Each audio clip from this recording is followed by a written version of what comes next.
Greetings po sa inyong lahat sa mga sumuporta sa ginawa kong content. Salamat po ulit sa mga nanood, nag-like, nag-share at nag-follow or nag-subscribe sa account ko sa Black App, sa Red App, Blue App at Orange App.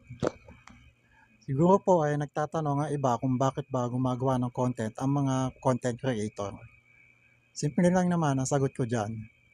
Gumagawa kami ng mga videos for content para po mag-entertain, mag-share ng kaalaman at mag-promote ng mga produkto.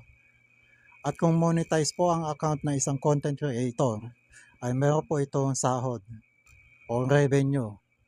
O kaya naman kung bumili po ang buyer ng produkto online sa ginawang content ni creator na may promoted product, ay meron po siyang commission. It means content creator is a job. Bilang isang affiliate, ito po yung listahan ng mga naibenta kong mga produkto.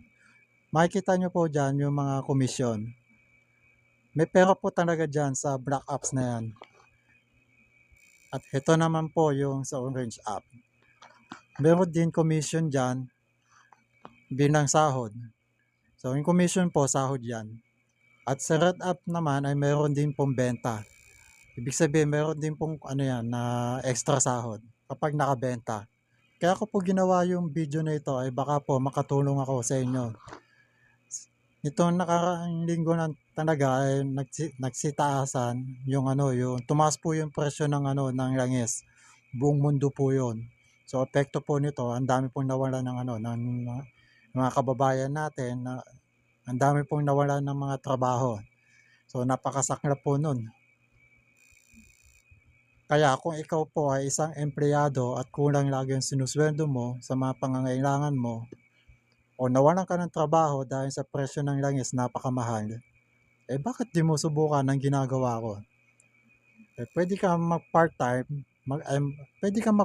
job na mag-iisang content creator. Bali, dalawang trabaho na yung kailangan mo. So, habang ikaw isang empleyado at maging isang content creator, yun ay para po maging sapat or higit pa ang sweldo mo para sa iyong pangangailangan. Ang solusyon lang po talaga dyan ay kailangan mo ng extra income or magkaroon ka pa ng another source of income. Yun po yung pinupunto ko.